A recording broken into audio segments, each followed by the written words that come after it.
Assalamualaikum warahmatullahi wabarakatuh.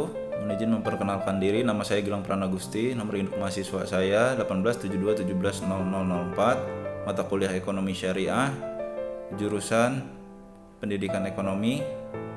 Nama kampusnya yaitu Universitas Pancasakti dan dosen pengampunya adalah Bapak Darmawan MM.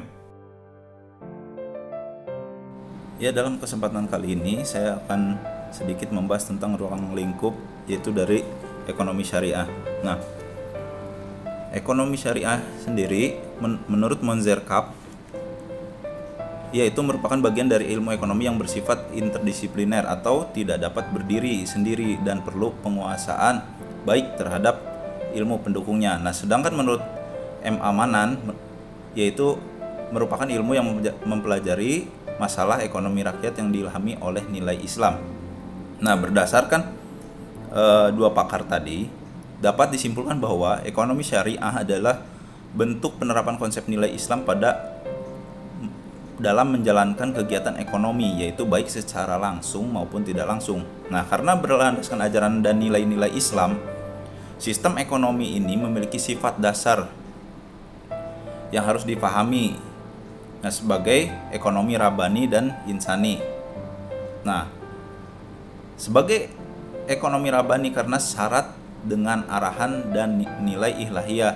Nah, sementara itu dikatakan sebagai ekonomi insani dikarenakan sistem ekonomi ini dilaksanakan dan ditujukan untuk kemakmuran manusia. Nah, ekonomi syariah juga memiliki sifat yang tak kalah penting juga, yaitu berlandaskan dengan keimanan. Nah, keimanan ini merupakan komponen penting dalam ekonomi syariah karena secara langsung itu akan mempengaruhi cara pandang dalam membentuk kepribadian, perilaku, gaya hidup, selera, dan preferensi dari manusia.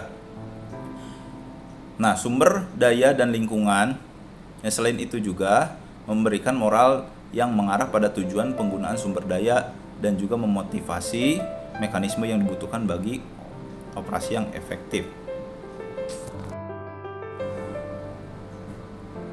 Nah, pengembangan ekonomi dan keuangan syariah ini masih menghadapi empat tantangan, yaitu yang pertama adalah permodalan, terutama bagi lembaga keuangan syariah untuk perluasan jangkauan maupun akses pendanaan bagi pelaku usaha yang relatif lebih mahal. Yang keduanya adalah inovasi. Nah, inovasi produk barang dan jasa berbasis syariah perlu dikembangkan untuk lebih variatif dan market friendly. Yang ketiga yaitu kualitas sumber daya manusia yang perlu ditingkatkan untuk pengembangan eksar baik pada level industri maupun yayasan pengelola dana Islam. Nah, yang keempat adalah infrastruktur yang perlu diperkuat, terutama dalam hal perluasan layanan keuangan syariah dan pemanfaatan teknologi maupun informasi. Nah, dari empat kendala yang tadi disebutkan itu perlu adanya peranan aktif dari pemerintah. Dan yang kelima adalah kebijakan pemerintah itu sendiri. Nah, dalam hal ini BI menyambut baik kajian Undang-Undang Ekonomi Syariah sebagai dasar hukum yang diharapkan dapat menstimulus pengembangan ekosistem dari rantai nilai halal dan menciptakan iklim yang berusaha dan berkelanjutan baik dari sisi industri, UMKM maupun penggunaan dana sosial Islam. Nah, yang kedua yaitu aspek kelembagaan yang terus diperkuat. Perubahan dari Komite Nasional Keuangan Syariah menjadi Komite Nasional Ekonomi dan Keuangan Syariah merupakan peluang untuk mewujudkan koordinasi pengembangan eksar yang lebih baik dan terintegrasi. Nah, yang ketiga, kebijakan eksarnya harus dikembangkan dengan seimbang dalam dua arah, yaitu konsolidasi dan ekspansi. Nah, sementara kebijakan konsolidasi itu ditujukan dalam memastikan kesehatan lembaga keuangan syariah tersebut, efisiensi tugasnya, dan stabilitas pasar keuangan syariah. Nah, tadi dalam kendala dalam ekonomi syariah adalah sumber daya manusia. Nah, ini dibutuhkan lembaga pendidikan yang benar-benar kompeten dalam memfasilitasi kebutuhan dari calon sumber daya manusia ekonomi Islam itu yang ada di Indonesia. Sejarah ekonomi syariah yaitu ekonomi yang berdasarkan dengan ketentuan syariah. Ya, lahirnya ekonomi syariah ini bermula ketika Rasulullah SAW melakukan aktivitas perdagangannya, yaitu ketika berusia sekitar 16-17 tahun. Rasulullah ketika itu melakukan perdagangan di sekitar Masjidil Haram, yaitu dengan sistem murabahah, yaitu jual beli yang harga pokoknya diinformasikan dari marginnya dapat dinegosiasikan. Nah, Rasulullah memulai aktivitas perdagangan karena pada saat itu perekonomian Abu Thalib mengalami kesulitan. Nah, ketika Rasulullah berusia 20-an, Rasulullah memulai bisnis dagang atau bermusyarakah dengan Khadijah. Nah, bisnis Rasulullah ini berkembang dengan pesat sampai-sampai Rasulullah dapat memberikan mahar kepada Khadijah, yaitu sebesar 100 ekor unta merah. Pada saat itu unta merah adalah kendaraan yang paling mahal.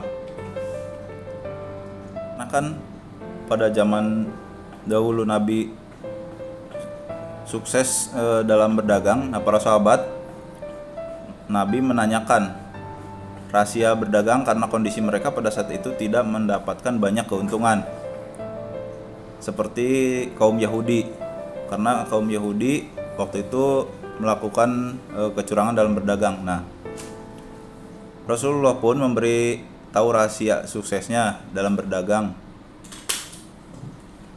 yaitu yang pertama adalah jujur. Nah, jujur itu terdapat dua bagian, yaitu jujur kepada Allah Subhanahu wa taala dan jujur kepada sesama manusia. Jujur kepada Allah adalah sidik dan jujur kepada manusia disebut amanah. Yang kedua adalah cerdas. Selain mengajarkan kejujuran dalam berdagang, Rasulullah juga mengajarkan bahwa harus mempunyai pemikiran yang cerdas. Selanjutnya adalah tabligh, yaitu harus pandai meyakinkan orang lain. Selanjutnya adalah bisnis atau berdagang itu jangan cuma cari untung. Nah, bisnis itu semata mencari keuntungan saja, akan tetapi kita harus bisa memberikan manfaat terhadap banyak orang. Yang terakhir adalah berbuat baik. Dalam hal perekonomian, Rasulullah telah mengajarkan kita transaksi-transaksi perdagangan yang jujur, adil, dan tidak pernah membuat pelanggannya mengeluh dan kecewa, serta tidak merasa dirugikan. Selalu menepati janji dan mengantarkan barang dagangannya dengan standar dan kualitas sesuai dengan permintaan pelanggannya. Nah, reputasi pedagang yang benar-benar jujur selalu tertanam sejak muda, selalu memperhatikan rasa tanggung jawabnya terhadap setiap transaksi yang dilakukan.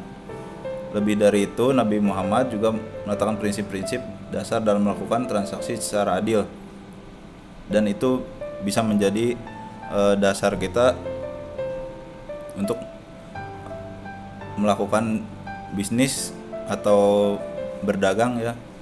Serta dengan kemajuan teknologi yang ada sekarang ini, semoga kita dapat meneladani sifat Rasulullah dan menambahkan inovasi, karena kemajuan teknologi sekarang yang semakin modern. Mungkin cukup sekian sedikit penjelasan tentang ruang lingkup ekonomi syariah. Atas segala kekurangannya mohon maaf. Wabillahi taufiq wal hidayah. Assalamualaikum warahmatullahi wabarakatuh.